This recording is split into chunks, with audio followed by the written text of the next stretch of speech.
ang kabataan at pagtanda ba ay may halaga pa rin? Ang kabataan ay higit na naiintindihan bilang isang panahon ng paglipat mula sa pagkabata hanggang sa pagiging may sapat na gulang at kamalayan. Ang kahulugan ng isang kabataan ay tumutukoy sa proseso at tagal ng panahon bago maabot ang pagiging may edad. Ang pamumuhay ng kabataan ay isang mahalagang sangkap ng mabisang pamumuhay dahil sila ay bata at kabataan ang kanilang pamumuhay. Mga katangian ng pamumuhay ng kabataan at ang kanilang mga benepisyo. Ang mga kabataan sa pangkalahatan ay mayroong mga ugaling ito. Pagkamalikhain, ang pagbuo ng mga mapangmalikhaing solusyon sa mga problema o pangunguna sa mga bagong paggawa ng mga bagay ay nangangailangan ng malikhaing pag-iisip, pakikilahok sa palakasan o pagiging interesado maging atleta. Mayroon isang dahilan na mahalaga ang sport sa buhay. Higit pa sa libangan, maraming tao ang maaaring matuto mula sa palakasan. Maaaring malaman ang mga kabataan ang halaga ng pagtutulungan, samahan, pamumuno, fitness at suporta mula sa paglalaro ng palakasan. Ang lahat ng mga katangiang ito ay mahusay para sa pagbuo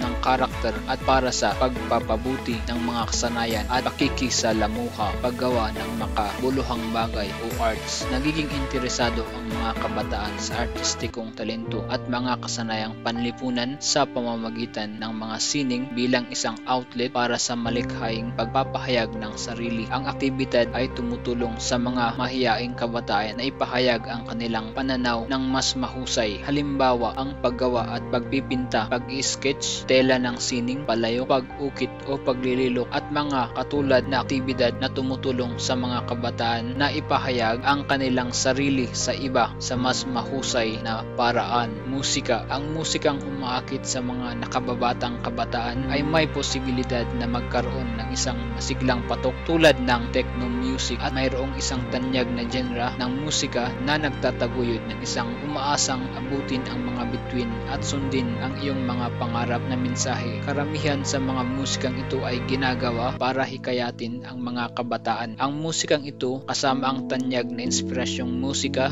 ay maaring magbigay ng lakas at magbigay inspirasyon sa isang tao at mga nakababatang tao ay lubhang nahuhulog sa musika at karamihan sa oras ay nakikinig sa kanilang kagamitan tulad ng cellphone, tablet o laptop. Pag-unlad ng sarili. Bilang isang umuunlad na kabataan, ang pamumuno ng kabataan ay magsisimula sa pamamagitan ng kahulugan ng pamumuno sa sarili, ang kakayahang pamunuan ang sarili at pagbuo ng malayang pag-iisip, kumpiyansa, autonomiya, paggawa ng desisyon at marami pa. Ang kabataan ay maaring pag-asa o sandalan ng isang bansa. Maaring magkaroon ng mahalagang papel ang mga kabataan sa kaunlaran ng lipunan. Ito ang mahalagang segment ng lipunan at ang kabataan ay maaring gampanan ang isang mahalagang papel sa kaunlaran ng bansa. At ayon sa isang kabataan sa Biblia, 1 Timothy chapter 4 verse 12, huwag mong hayaang hamakin ka ninuman dahil sa iyong kabataan. Sa halip, maging halimbawa ka sa mga mananampalataya sa iyong pananalita, pag-uugali, pag-ibig, pananampalataya at malinis na pamumuhay. Ecclesiastes chapter 11 verse 9 to 10. Kayong mga kabataan, magsaya kayo habang kayo'y bata pa. Gawin ninyo ang gusto ninyong gawin, pero alalahanin ninyong hahatulan kayo ng Diyos ayon sa inyong mga ginawa. Huwag kayong mag-aalala o mabalisa man dahil ang panahon ng kabataan ay lumilipas lang.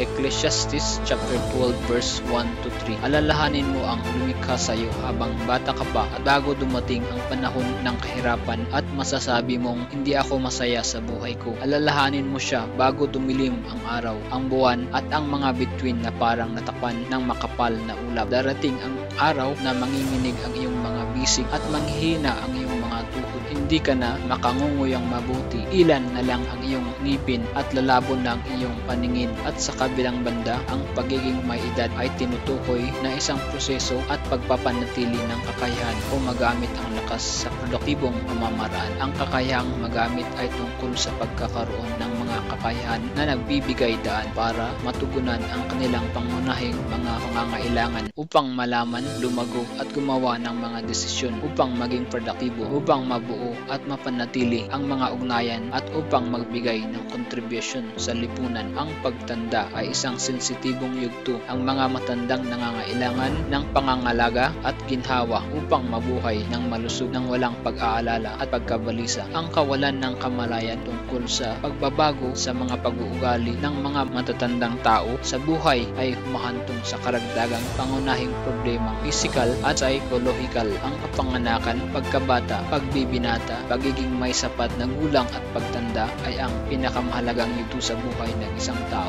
Ang lahat ng mga yugtong ito ay may kani-kanilang mga issue at problema. Tulad sa physical na lakas, bumababa, pati na rin ang mental na katatagan ay bumababa. Iba't ibang mga isyong medikal ang nangyayari at ilan sa mga particular na kinikilalang sakit na kadalasan ay ang presyon ng dugo, diabetes, mga issue at sakit sa buto at iba pa. Para sa mga nakakatanda, ang pagbuo ng iba't ibang mga positibong mapagkukunan ng suporta sa lipunan ay maaari ring mabawasan ang stress, maiiwasan ang pagkabalisa at pagkalungkot at mababawasan ang panganib ng ilang mga alalahanin sa physical na kalusugan. Sa Biblia, Proverbs chapter 20 verse 29, sinabi na ang maedad ay nagiging isang karangalan. Ang karangalan ng kabataan ang kanilang kalakasan at ang kalan naman ng matatanda ang kanilang katandaan. Ngunit ang karangalan ng matandang lalaki ay ang kanilang kulay abo na buhok. Job chapter 12 verse 12 to